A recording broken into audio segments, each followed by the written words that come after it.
दोस्तों, मैं किशन जेठवानी दीपो उत्सव पर आप सब लोगों को हार्दिक शुभकामनाएं देता हूं। मेरे चैनल जलते प्रश्न पर अभिव्यक्ति प्रस्तुत करने इस बार मुझे अंधे पीसे कुत्ते खाएं के मंजर से गुजरना पड़ा है। हुकूमत का ताजो तख्त जुल्म और सितम पर खड़ा था।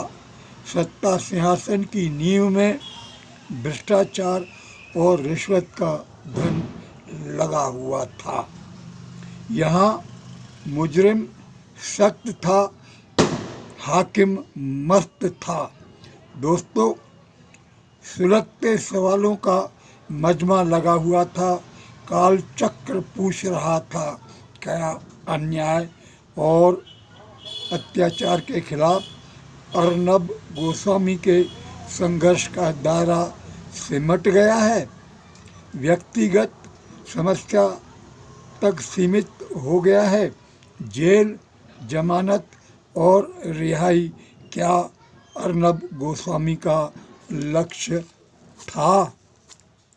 दीपोत्सव दोस्तों, लगता है अर्नब गोस्वामी तथा उनके TV channel Republic Bharat media network का संघर्ष दिशा से भटक गया है। स्टूडियो में बहस देखी, उस बहस में सम्माननीय जनों ने कह दिया कि महाराष्ट्र का मुख्यमंत्री अर्नब गोस्वामी को होना चाहिए। ये तो पूरी बात ही राजनीतिक हो गई, जबकि सुप्रीम कोर्ट कह रहा था कि अर्नब गोस्वामी को जमानत देने के मामले में मुंबई हाई कोर्ट ने न्याय नहीं किया है। अगर लोगों की व्यक्तिगत आज़ादी पर बंदिशें लगाई जाती हैं तो न्याय एक प्रकार का मजाक बन जाता है। दोस्तों, सुप्रीम कोर्ट ने यह भी कहा है कि अगर राज्य सरकारें लोगों को निशाना बनाती हैं और सरकारों को ये नहीं भूलना चाहिए कि लोगों की स्वतंत्रता की रक्षा करने अदालत मौजूद है। मनुष्य का जीवन महत्वपूर्ण है।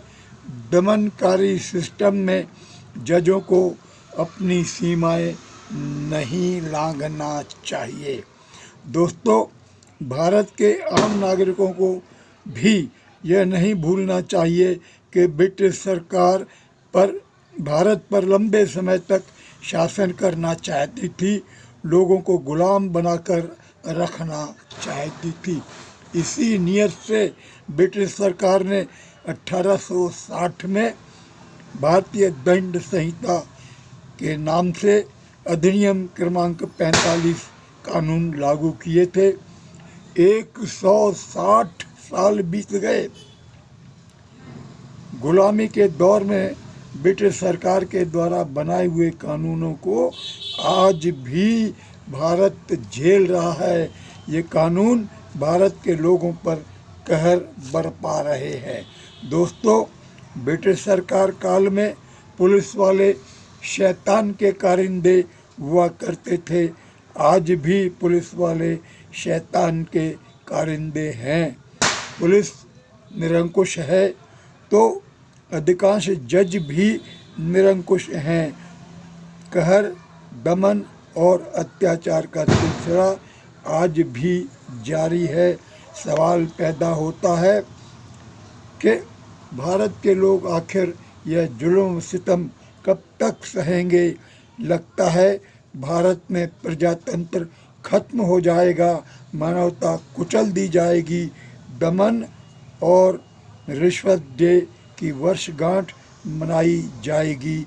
ऐसा वातावरण बनता नजर आ रहा है। दोस्तों, जिस देश में ऐसे हालात पैदा हो जाएं, वहाँ समझ लेना चाहिए कि स्वतंत्रता और प्रजातंत्र तथा अभिव्यक्ति अधिक समय तक उस देश में सुरक्षित और जीवित नहीं रह सकती। दोस्तों, समय ने जब भी अंधेरों से दोस्ती की है, जलाकर घर अपना हमने रोशनी की है। ये दावा भारत में केवल मध्यम श्रेणी के नागरिक ही कर सकते हैं। अंग्रेज भारत छोड़ो आंदोलन में मध्यम श्रेणी के लोगों ने बढ़ चढ़कर हिस्सा लिया और प्राणों की आहुति भी दे दी। बलिदान देने वालों में भगत सिंह, सुखदेव, राजगुरु, चंद्रशेखर आज़ाद, लाखों क्रांतिकारी मध्यम वर्ग के लोग ही थे। अंग्रेज़ों को भारत से मार भगाने में इन मध्यम श्रेणी के लोगों की अहम भूमिका थी। अमीर लोग तो जिनके दिलो दिमाग में सुख भोगी प्रवृत्ति थी, ब्रिटिश सरकार से सत्ता के लिए बातें करते थे, समझौते करते थे, सौदेबाजी करते थे और अय्याशियाँ फरमाते थे। सत्ता सिंहासन पर बैठने वाला व्यक्ति आज भी लगभग वैसा ही करता है। दोस्तों, आज सत्ता सिंहासन पर बैठा व्यक्ति बेहद कमज़ोर है, आंकड़ों के खेल खेलता है। बहुमत अपने पक्ष में बनाए रखने के लिए वो सौदेबाजी करता है। उसे हर पल सत्ता चले जाने का भय सताता है।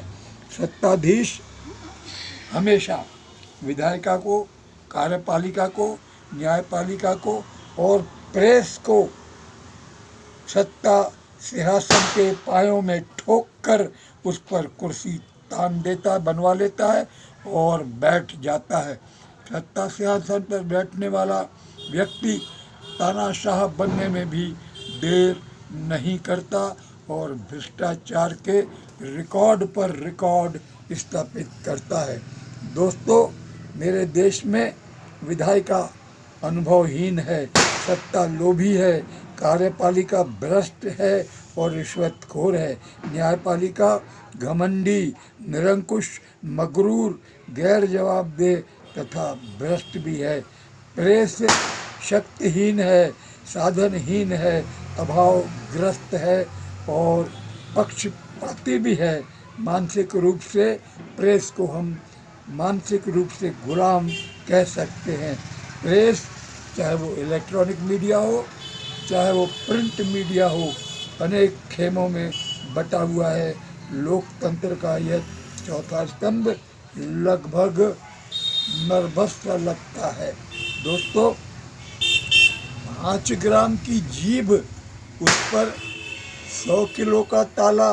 समय पूछ रहा है ये कैसा लोकतंत्र है लाला। काट कर जुबान हमारी, कहता है जालिम, अब इजाज़त है हाले दिल बयान करने की। घमंड, गरूर, बदलाखोरी, भ्रष्टाचार, दबंगता और रिश्वतखोरी सत्ता की कोख से ही पैदा होती है। सुलगते सवाल, जलते प्रश्न चैनल पूछना चाहता है कि इस सिस्टम को बदलेगा कौन और कब बदलेगा। ये सवाल अब बहुत बड़ा हो गया है। जल्दी भारत के लोगों को, मध्यम श्रेणी के लोगों को करना होगा। अमीर लोगों के बस की बात नहीं है। यह बात पर अर्नब गोस्वामी को भी समझना होगी। कहीं देर न हो जाए। भारत के लोगों, जागो। भारत माता ममताई बाहें पसारे हुए अपने सपूतों से कहती है कि जल्दी जागो, कहीं देर न हो जाए। इस व्यवस्था को बदल डालो, खत्म कर डालो और जनहित की, लोगों के, आम नागरिकों के हितों की व्यवस्था स्थापित करो। इन्हीं शब्दों के साथ भारत माता की जय। मेरा चैनल आपको बहुत अच्छा लगे, जलते प्रश्न आपको पसंद आए, अभिव्यक्ति आपको पसंद आए तो सब्सक्राइब कीजिए, लाइक कीजिए, अपनी टिप्पणियाँ भेजिए और इसका व्यापक जनाधार बनाइए ताकि बात निकलेगी तो दूर तलक जाएगी। कुछ परिवर्तन हमको मिलेगा करने के लिए। इन्हीं शब्दों के साथ पुनः धन्यवाद, आभार। भारत माता की जय। पूरे 10